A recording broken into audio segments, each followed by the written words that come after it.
சேனலை சப்ஸ்கிரைப் செய்யாதவங்க சேனலை சப்ஸ்கிரைப் செஞ்சுக்கிட்டு செய்திகளை தெரிந்து கொள்ளும்படி அன்புடன் கேட்டுக்கொள்கிறேன். வணக்கம். முக்கிய செய்திகள். முதலமைச்சர் ஜோசப் விஜயின் அலுவலகம் புனித ஜார்ஜ் கோட்டையின் முதன்மை கட்டிடத்திலிருந்து அதே வளாகத்தில் உள்ள நாமக்கல் கவிஞர் மாளிகையின் 10வது தளத்திற்கு மாற்றப்பட உள்ளது. இந்நிலையில் இந்த புதிய கட்டிடம் என்பது தண்ட செலவு என்று இந்திய கம்யூனிஸ்ட் கட்சியின் எம்பி சுப்பராயன் விமர்சனம் செய்துள்ளார். ஆகஸ்ட் 3ஆம் தேதி தமிழக முதல்வர் விஜய் கர்நாடகா செல்வது தொடர்பாக தலைமை அலுவலகத்திலிருந்து அதிகாரப்பூர்வ அறிவிப்பு வரும் என்று வேளாண் துறை அமைச்சர் வினோத் கூறியுள்ளார். திமுக முன்னாள் அமைச்சரும் ஆவடி மத்திய மாவட்ட செயலாளருமான சாமு நாசர் முன்னிலையில் மாற்றுக் கட்சியைச் சேர்ந்த 50க்கும் மேற்பட்டோர் தாய் கழகமான திமுகவில் அதிகாரப்பூர்வமாக தங்களை இணைத்துக் கொண்டனர். இவர்களது வருகை ஆவடி பகுதியில் திமுகவின் பலத்தை மேலும் அதிகரிக்கும் வகையில் அமைந்துள்ளதாக அக்கட்சியினர் மகிழ்ச்சி தெரிவித்துள்ளனர். காவிரி பிரச்சினை குறித்து கர்நாடகா முதல்வர் டி கே சிவகுமாருடன் பேச்சுவார்த்தை நடத்துவதற்காக ஆகஸ்ட் 3ஆம் தேதி முதல்வர் விஜய் பெங்களூரு செல்வது தொடர்பாக தமிழக அமைச்சர்கள் முரண்பட்ட தகவல்களை தெரிவிப்பதாக குழப்பம் ஏற்பட்டுள்ளது. காவிரி பிரச்சினை குறித்து பேச்சுவார்த்தைக்கு தயார் என முதல்வர் விஜய் கர்நாடக அரசுக்கு கடிதம் அனுப்பியுள்ளார். இதன் அடிப்படையில் ஆகஸ்ட் 3ஆம் தேதி பெங்களூருவில் பேச்சுவார்த்தைக்கு வருமாறு அம்மாநில முதல்வர் டி கே சிவகுமார் அழைப்பு விடுத்திருந்தார். ஆனால் பள்ளிக்கல்வித்துறை அமைச்சர் ராஜ்மோகன் இதனை மறுத்துள்ளார். இது தொடர்பாக சென்னையில் நேற்று செய்தியாளர்களிடம் பேசிய அமைச்சர் ராஜ்மோகன், மாண்புமிகு தமிழ்நாடு முதலமைச்சர் அவர்கள் மாநிலம் விட்டு மாநிலமோ தேசிய பிரச்சினைக்கோ நதிநீர் பிரச்சினைக்கோ எங்கு செல்வதாக இருந்தாலும் முதல்வர் அவர்கள் மட்டும்தான் செல்வார் என்றும், அவரை தவிர வேறு யார் சொன்னாலும் அது அதிகாரப்பூர்வமானது இல்லை என்றும், அதை நன்கு பேசி ஆலோசனை செய்து மாண்புமிகு முதல்வர் அவர்களே அதை அறிவிப்பார், மற்றபடி அது உறுதியான தகவல் இல்லை என்று தெரிவித்துள்ளார். இதேபோல சமூக நீதித்துறை அமைச்சர் வன்னி அரசு முதல்வர் அலுவலகத்தில் இருந்தோ முதல்வரிடம் இருந்தோ இதுவரை பெங்களூர் செல்வது தொடர்பான அதிகாரப்பூர்வமான செய்திக்குறிப்பு எதுவும் வரவில்லை என கூறியுள்ளார். இங்கிலாந்தைச் சேர்ந்த எக்கனாமிஸ்ட் இன்டெலிஜென்ஸ் யூனிட் என்ற அமைப்பு ஒவ்வொரு ஆண்டும் உலகில் வாழ சிறந்த நகரங்கள் எவை என்ற பட்டியலை வெளியிட்டு வருகிறது. ஒவ்வொரு நகரங்களின் அரசியல் சூழல், பொருளாதார வளர்ச்சி, சுகாதார வசதி, உள்கட்டமைப்பு, குற்றங்களின் விகிதம், உள்நாட்டு கலவரங்கள் அல்லது போர்கள் இல்லாத பாதுகாப்பான சூழல், தரமான மருத்துவ வசதிகள், தூய்மையான சூழல், காலநிலை, பொழுதுபோக்கு, பண்பாட்டு சுதந்திரம், சிறந்த கல்வி நிலையங்கள், சிறப்பான போக்குவரத்து, குடிநீர், மின்சார சேவை, தொலைத்தொடர்பு வசதிகளை அடிப்படையாக வைத்து 100 புள்ளிகள் அடிப்படையில் ஆய்வு செய்து இந்த பட்டியலை தயார் செய்து வெளியிடுகிறது. இந்தியா கல்வியிலும் வேலைவாய்ப்பிலும் நல்ல முன்னேற்றம் கண்டிருந்த போதும் சுற்றுச்சூழல் மற்றும் காற்று மாசுபாடு, உட்கட்டமைப்பு, நெரிசல், சுகாதார சேவைகளில் பின்தங்கியுள்ளதாக குறிப்பிடப்பட்டுள்ளது. உலகின் முக்கிய பொருளாதார மையங்களாக இந்திய நகரங்கள் வளர்ந்து வந்தாலும் உட்கட்டமைப்பு, சுற்றுச்சூழல் காரணிகளை மேம்படுத்துவது அவசியம் என்றும் இவ்வமைப்பின் ஆய்வு குறிப்பிட்டுள்ளது. அதே நேரம் இந்த பட்டியலில் இந்திய நகரங்களுக்கு கொடுக்கப்பட்டிருக்கும் இடம் ஏற்றுக்கொள்ளும்படியாக இல்லை என்ற குரல்களும் எழுந்துள்ளன. சென்னையில் SBI வங்கி மேலாளரின் கணத்தில் முன்னாள் மத்திய அமைச்சர் மு.க. அழகிரி மகள் கயல்விழி அறிந்த சம்பவம் பரபரப்பை ஏற்படுத்தியுள்ளது. இது தொடர்பாக CCTV ஆதாரத்துடன் கொடுக்கப்பட்ட புகாரின் பேரில் வழக்கு பதிவு செய்யப்பட்டுள்ளது.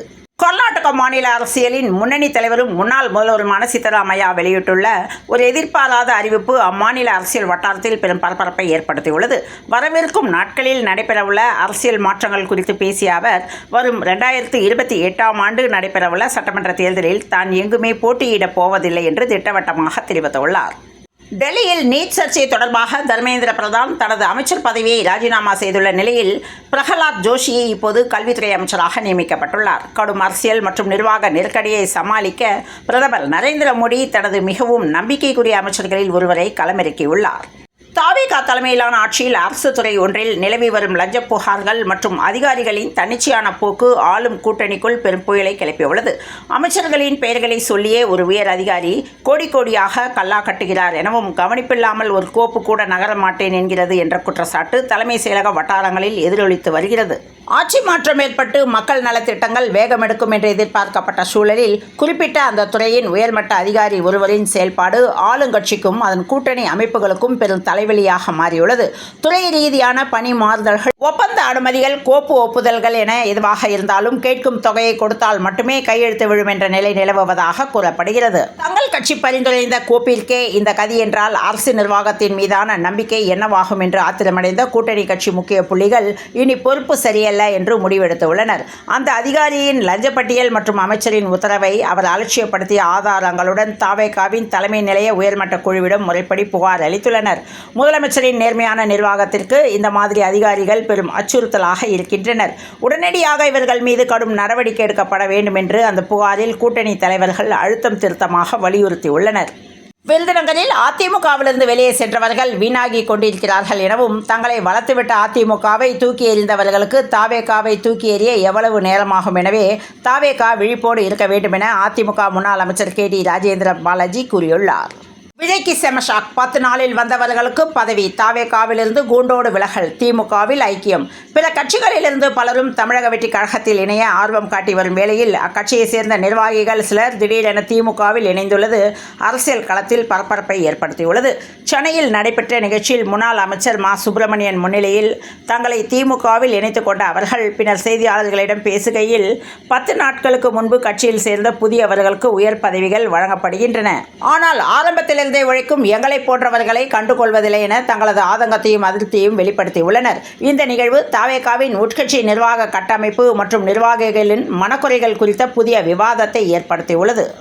மத்திய அமைச்சர் பதவியிலிருந்து தர்மேந்திர பிரதான் விலகியதைத் தொடர்ந்து கரப்பான் பூச்சி ஜனதா கட்சியின் நிறுவனர் அபிஜித் திப்கே துள்ளி குதித்து கொண்டாடியுள்ளார். ஜந்தர் மந்தரில் போராட்டம் வாபஸ் பெறப்பட்டதால் டெல்லியில் இயல்பு நிலை திரும்பியுள்ளது. காரைக்குடி அருகே கல்லூரி மாணவியை ரகசியமாக ஆபாசமாக படம் பிடித்ததாக 42 வயது நபர் கைது செய்யப்பட்ட சம்பவம் அதிர்ச்சி ஏற்படுத்தியுள்ளது. இடமிருந்து பறிமுதல் செய்யப்பட்ட 2 செல்போன்களில் 60க்கும் மேற்பட்ட இளம்பெண்களின் ஆபாச படங்கள் இருந்தது விசாரணையில் தெரிய வந்துள்ளது. சிவகங்கை மாவட்டம் காரைக்குடி அருகே உள்ள பள்ளத்தூர் பேருந்து நிலையம் அருகே கல்லூரி மாணவி ஒருவர் நின்று கொண்டிருந்தார். அப்போது செல்போனில் பேசுவது போல் அங்கு வந்த வாலிபர் ஒருவர் மாணவியின் அருகில் நின்று அவரை ரகசியமாக ஆபாசமாக படம் எடுத்ததாக கூறப்படுகிறது. இதனை கவனித்த மற்றொரு மாணவி உடனடியாக பள்ளத்தூர் காவல் நிலையத்திற்கு தகவல் அளித்துள்ளார். இந்த தகவல் அறிந்து சம்பவ இடத்திற்கு விரைந்து சென்ற காவலர்கள் அந்த நபரை பிடித்து விசாரணை நடத்தினர். மேலும் அவரிடம் இருந்து 2 செல்போன்களை பறிமுதல் செய்து ஆய்வு செய்த போது அதில் சுமார் 60 இளம்பெண்களின் ஆபாச படங்கள் மற்றும் காணொலிகள் இருந்தது தெரிய வந்தது. இந்த விசாரணையில் அந்த நபர் கானாடு காத்தான் பகுதியைச் சேர்ந்த செந்தில்குமார் வயது 42 என்பதும் காரைக்குடியில் உள்ள தனியார் நிறுவனத்தில் பணியாற்றி வருவதும் தெரிய வந்தது. மேலும் கல்லூரி பள்ளிகள் மருத்துவமனைகள் உள்ளிட்ட பொது இடங்களுக்கு சென்று பெண்களை ரகசியமாக படம் பிடிப்பதை அவர் வழக்கமாக கொண்டிருந்ததாக காவலர்கள் தெரிவித்துள்ளனர். இதுவரை 100க்கும் மேற்பட்ட பெண்களை அவர் ரகசியமாக படம் பிடித்திருக்கலாம் என விசாரணையில் தெரிய வந்துள்ளது.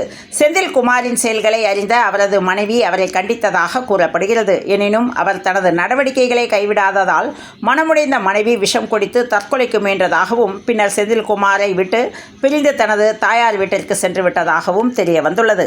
இதையடுத்து செந்தில்குமாரை கைது செய்த காவலர்கள் அவரிடம் தொடர்ந்து விசாரணை நடத்தி வருகின்றனர். வடமேற்கு வங்கக்கடல் பகுதியில் நிலவி வந்த ஆழ்ந்த காற்றழுத்த தாழ்வு பகுதி தற்போது தீவிரமடைந்து தாழ்வு மண்டலமாக வலுப்பெற்றதாக இந்திய வானிலை மையம் தெரிவித்துள்ளது. இந்த அமைப்பு மேலும் நகர்ந்து நாளைக்கு வடக்கு ஒரிசா மற்றும் மேற்கு வங்க கடலோர பகுதிகள் அருகே கரையை கடக்க வாய்ப்புள்ள நிலையில் இதன் தாக்கத்தால் தமிழகத்தின் பல்வேறு மாவட்டங்களில் பரவலாக மழை பெய்து வருகிறது. குறிப்பாக தற்போது ராணிப்பேட்டை மற்றும் திருவள்ளூர் மாவட்டங்களின் பல இடங்களில் மழை நீடித்து வரும் சூழலில் ராணிப்பேட்டை, திருவண்ணாமலை, தருமபுரி மற்றும் கிருஷ்ணகிரி ஆகிய மாவட்டங்களில் இரவு 7 மணி வரை மழை தொடரக்கூடும் என வானிலை ஆய்வு மையம் கணித்துள்ளது. இத்துடன் இந்த செய்திகள் நிறைவடைந்த நிலையில் தொடர்ந்து இணைந்திருங்கள் பிரபாஸ் கதவும் செய்திகளுடன். மீண்டும் மற்றும் ஒரு செய்தியில் சந்திப்போம். நன்றி, வணக்கம்.